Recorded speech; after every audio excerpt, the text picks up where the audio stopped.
good to be back messing around in the old fish room, and today we're working on the pinto shrimp tank.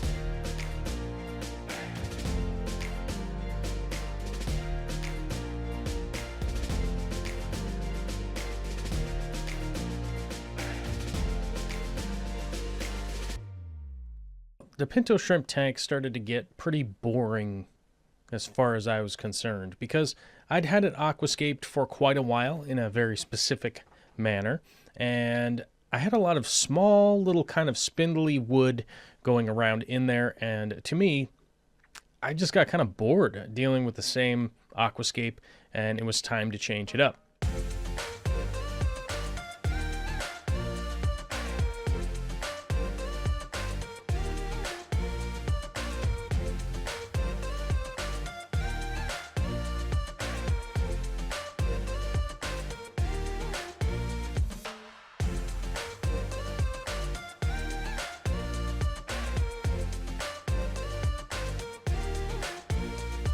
As most people know, it is pretty rare to come across sizable driftwood. The 120-gallon tank I'm messing with here is 4 feet wide by 2 feet by 2 feet tall. And to find a piece of wood that's going to fit in that aquascape is pretty rare, and I don't have a ton of pieces to do that.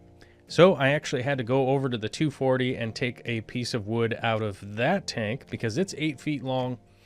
And I've got a couple of big pieces in there, and one of them was just being kind of lost in the scape in that tank. You just really didn't even notice that it was in there, mainly because it was tied in with another piece of driftwood. And with its location being kind of behind the other piece of driftwood, it just got lost back there. And I was thinking about it. I was kind of looking around in the old fish room there, and I was like, what do I want to do with this 120?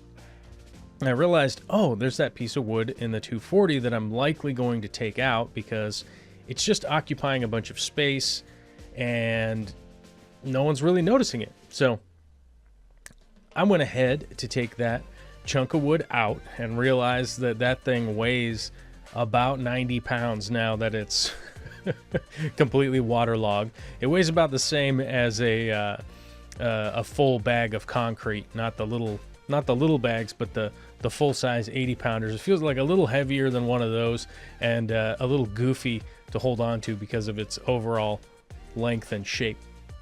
It's about 40 inches long, which means that if I was just going to stick it directly into the tank, it would pretty much just go end to end, which meant I'm going to have to put a big angle on it. And because of that, I decided, well, I'm going to put the carved off end over on the right hand side of the aquarium, and that's pretty much where it's going to go. Now, once I figured that out, that meant that I was going to have to rescape the whole tank. I was going to have to pull out a lot of plants, pull out a lot of rocks, a lot of things that were kind of obstructing, and as you guys know, that's just ultimately going to create a big mess, cloudy water, all of that stuff, and this was no exception. So I did kind of have to just go through the destruction mode and just kind of destroy stuff and take out all the things that were there.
I had some real overgrowth on a lot of the plants that were in this aquarium, mainly because I've been focusing on maintaining the shrimp colony in here as opposed to the aesthetics.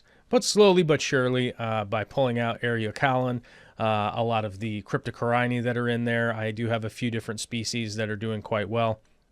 The Pinnatifida, which you guys may have noticed, I had changed that and made a video recently about pulling out the Pinnatifida out of there, along with some other plants, a lot of trimming and cleaning and pulling out rocks and stuff like that.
Fairly exciting times, I think, in my neck of the woods. Whenever a tank like this goes through a big change, it's pretty exciting, and it really helps me stay focused on being enthusiastic about an aquarium. When they're just in that same state that they always are for a year or 2 years or something like that, I don't know about you guys, but personally, I start to get kind of bored. Like, all right, well, it's grown in.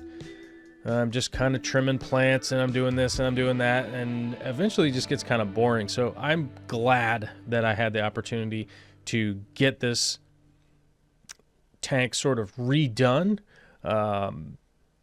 It's much nicer when I go into the fish room every time I redo an aquarium. I always have something to kind of go in and be like, oh, how's it doing today?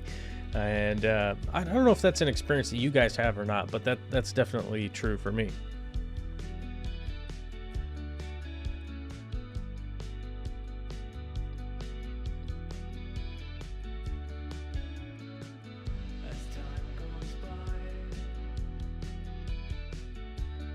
Today's video is brought to you by karate. Karate is very important for the world. I think that most of you know it is, well, solely responsible for karate moves. Thanks for sponsoring. Actually, today's video is brought to you by you guys. You guys supporting the channel, is really the only sponsorship that we have. And if you'd like to become a sponsor, you can click over to the Patreon. You can hit the join button down below. You could hit the subscribe. You can hit the like button. You can leave me a comment. You can do all of that kind of stuff. Some of it's free. Some of it's monetary. Hey, it's up to you. But yeah, this channel is supported by you guys. We don't have any company sponsorship or anything like that. So I appreciate it. Thanks a lot. And thanks for watching. And I'll talk to you later in the next video, because there'll probably be another one and another one, and probably just keep making videos about stuff I'm doing, right? Bye-bye.